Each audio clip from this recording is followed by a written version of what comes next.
ഏറ്റുമാനൂരിൽ വീട്ടമ്മയുടെയും പെൺമക്കളുടെയും കൂട്ട ആത്മഹത്യയ്ക്ക് ഭർത്താവ് മാത്രമാണോ കാരണക്കാരൻ? പൊതുവെ കേരളത്തിലെ ചില ക്രിസ്ത്യൻ കുടുംബങ്ങളിൽ പെൺമക്കളെ സ്ത്രീധനം നൽകി വിവാഹം കഴിപ്പിച്ചയക്കും.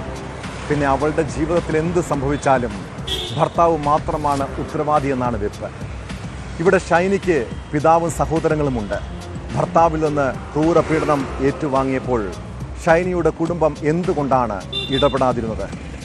അവളുടെ സാമ്പത്തിക ബാധ്യത തീർക്കാനും സഹായിക്കാനും ആരും ഉണ്ടായില്ലേ? കേസിൽ ഷൈനിയുടെ കുടുംബത്തിൻ്റെയും പങ്ക് അന്വേഷിക്കണമെന്ന ആവശ്യം ശക്തമാകുന്നുണ്ട്. ഭർത്താവ് പണം നൽകാത്തതിനാൽ കടുത്ത സാമ്പത്തിക ബാധ്യതയുള്ളതായി ഷൈനി കുടുംബശ്രീ യൂണിറ്റ് പ്രസിഡന്റിനോട് പറഞ്ഞതായ വിവരവും പുറത്തു വന്നിട്ടുണ്ട്.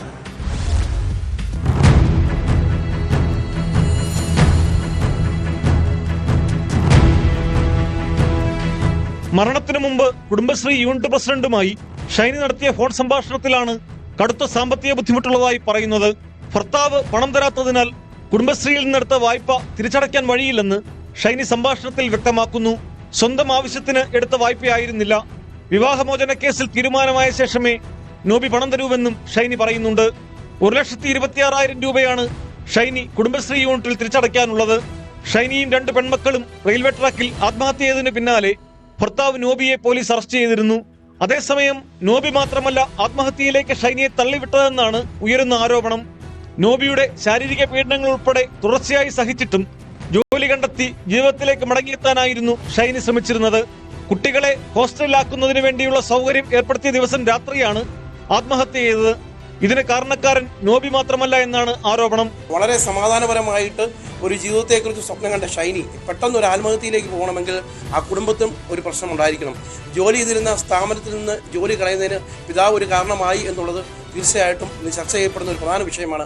അതുപോലെ സ്വന്തം കുടുംബത്തിൽ നിന്നും ആ സ്ത്രീക്ക് നീതി ലഭിച്ചില്ല എന്നുള്ളതാണ് ഏറ്റവും പ്രധാനപ്പെട്ടത്. തൻ്റെ കുഞ്ഞുങ്ങളെയുമായിട്ട് സ്വസ്ഥമായിട്ട് ആ വീട്ടിൽ നിൽക്കുന്നതിനുള്ള അനുകൂലമായ സാഹചര്യങ്ങളില്ലായിരുന്നു.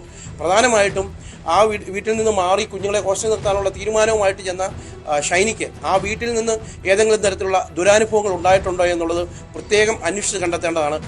ഷൈനിയുടെയും മക്കളുടെയും ആത്മഹത്യയിൽ ജ്ഞാനായ സഭയ്ക്കുള്ളിലും പ്രതിഷേധം ശക്തമായി. ആത്മഹത്യയ്ക്ക് മുൻപോ ശേഷമോ സഭാ നേതൃത്വം വേണ്ടവിധത്തിൽ ഇടപെട്ടില്ല എന്നാണ് ആരോപണം. സഭയിൽ ഉന്നത സ്വാധീനമുള്ള നോബിയുടെ ജ്യേഷ്ഠനും വൈദികനുമായ ബോബിക്കെതിരെ നടപടി വേണമെന്നും ആവശ്യമുയർന്നിട്ടുണ്ട്. ഷൈനി ഭർതൃഗൃഹത്തിൽ നിന്ന് പോരാൻ കാരണം ഈ വൈദികനാണെന്നാണ് ആരോപണം. അദ്ദേഹം ഒരു ഇടവ വികാരി എന്നതിനപ്പുറത്തേക്ക് ഒരു അഡ്വക്കേറ്റ് ആയിരുന്നു. കോട്ടയം രൂപതയിലെ വലിയ കേസുകളൊക്കെ കൈകാര്യം ചെയ്യുന്ന വ്യക്തിയായിരുന്നു. അതിനപ്പുറത്തേക്ക് അദ്ദേഹത്തിൻ്റെ സ്വഭാവ വൈകല്യത്തെ സംബന്ധിച്ച് ഒരുപാട് പേർക്കുള്ള സംശയങ്ങളുണ്ട്. ആ സ്വഭാവ വൈകല്യത്തിനുണ്ടായ ഒരു പോരായ്മയായിരിക്കാം ഒരുപക്ഷെ ഷൈനിയെ കുടുംബത്തിലേക്ക് നയിച്ചതെന്നുള്ള സംശയിക്കപ്പെടുന്നുണ്ട്. അദ്ദേഹം ഈ അടുത്ത 3-4 മാസങ്ങൾ മാത്രമായിട്ടുള്ളൂ ഓസ്ട്രേലിയയിലേക്ക് മറ്റു രൂപതയ്ക്ക് വേണ്ടി ലത്തീൻ രൂപതയ്ക്ക് വേണ്ടി സേവനം ചെയ്യാൻ പോയിട്ടുള്ളൂ. അതിൽ പോലും സംശയമുണ്ട്. ഷൈനിയുടെ മൊബൈൽ ഫോൺ പരിശോധിച്ച് കൂടുതൽ തെളിവ് ശേഖരിക്കാൻ ശ്രമിക്കുകയാണ് പോലീസ്.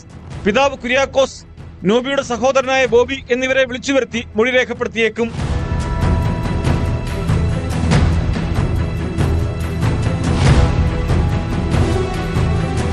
ന്യൂസ് 18 കോട്ടയം.